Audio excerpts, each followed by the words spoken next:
یہ اچک پٹانک دھڑکنے بھڑکنے سے آپ ایک بیکار قسم کے ڈانسر تو بن سکتے ہیں، لیکن ذاکرین ذکر کرنے والا کبھی نہیں بن سکتے، کیونکہ آپ صلی اللہ علیہ وسلم کی تعلیمات کی روشنی میں ذکر کرنے کا ایسا کوئی طریقہ موجود ہی نہیں ہے۔ بخاری شریف، مسلم شریف، ترمذی، ابو داؤد، نسائی، ابن ماجہ، مسند احمد، موطا امام مالک، حدیث کی ساری کتابیں اٹھاؤ، صحابہ سے ساری ایک روایت بتلاؤ۔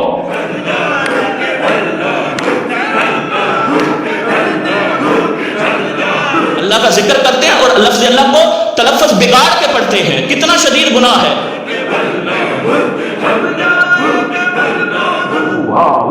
ذکر ہو رہے ہیں، کیا ہے یہ کون سا طریقہ ہے ذکر کا بھائی؟ کوئی غیر مسلم یہ منظر دیکھ کے اسلام قبول کرے گا؟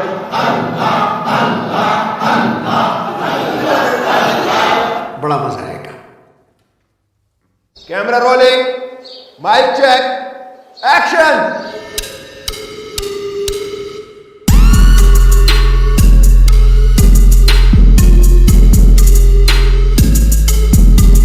واہ میرے دوست،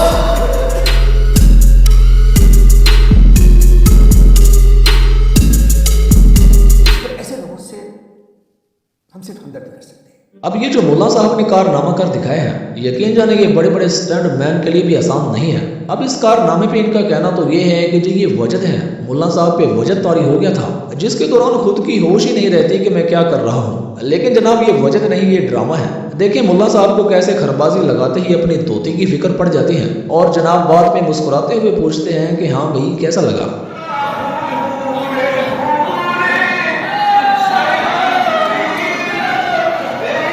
تڑپنا اس کا مقدر ہے شیتل۔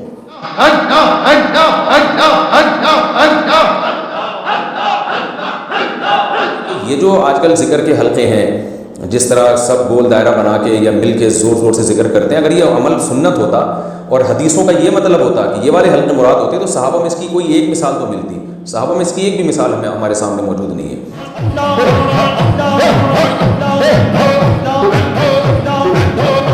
یہ کیا ہے؟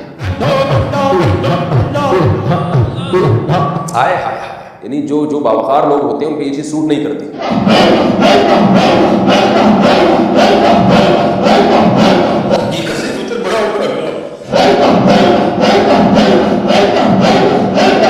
عبداللہ بن مسعود رضی اللہ عنہ مسجد میں آئے، حلقہ لگا ہوا تھا، پتھر آگے رکھے ہوئے تھے، ایک کہتا تھا اللہ اکبر، سارے کہتے تھے اللہ اکبر۔ ابن مسعود رضی اللہ عنہ نے فرمایا ابھی تو میرے رسول کے وہ برتن نہیں ٹوٹے جس میں آپ نے کھانا کھایا تھا، ابھی تو آپ کے وہ صحابہ فوت نہیں ہوئے جنہوں نے آپ سے دین سیکھا تھا، ابھی سے دین میں کیا کام؟ گل سوچنے والی ہے، گل جا کے گھر بھی جا کے سوچنا۔ اعلیٰ حضرت کا ملاٹ کیوں ہوئے؟ کی تماشا ہے کہ جی خالہ نہ کھا رہے ہو، نہ مولویوں نے چیتا، نہ پیروں نے چیتا، نہ لیڈروں نے چیتا۔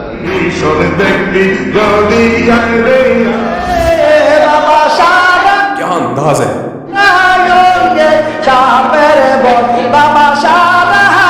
شرک کیا جاتا ہے، عقل سلیم فوت ہو جاتی ہے، اور جب عقل ختم ہو جائے تو انسان اسی طرح کے جاہلوں کے کام کرتا ہے۔ صوفیہ کرام کہتے ہیں کہ حدیث مبارکہ میں آتا ہے کہ اللہ کا ذکر ایسے کرو کہ لوگ تمہیں پاگل دیوانہ سمجھیں، تو لہٰذا اس لیے ہم یہ مساجد میں ناچ کود کر پاگلوں کریکوں کی طرح اللہ کرتے ہیں۔ تو ایسے لوگوں سے ہم کہنا چاہتے ہیں کہ جناب آپ سے پہلے اس حدیث مبارکہ کا مطلب صحابہ کرام نے سمجھا ہے۔ آپ حدیثوں کی ساری کتابیں چھان لیں، لیکن آپ صحیح سند کے ساتھ کوئی ایک بھی ایسا واقعہ نہیں دکھا سکتے کہ صحابہ یا تبع تابعین میں سے کسی ایک شخص نے بھی ایسے ذکر کیا ہو، یہ عمل کیا ہو جو تم کر رہے ہو۔ پہلی بات تو یہ ہے کہ کسی بھی حدیث میں اللہ کرنے کا ذکر ملتا ہی نہیں ہے۔ اللہ کے ذکر سے مراد نماز ہے، قرآن ہے، اور وہ اذکار ہیں جو کہ حدیث مبارکہ میں آئے ہیں، جیسا کہ سبحان اللہ، الحمدللہ، اللہ اکبر، لا الہ الا اللہ، سبحان اللہ و بحمدہ، سبحان اللہ العظیم، یا حی یا قیوم برحمتک استغیث، لا حول ولا قوۃ الا باللہ۔ آپ ایسے اذکار کریں جو کہ اللہ رسول کا حکم ہے،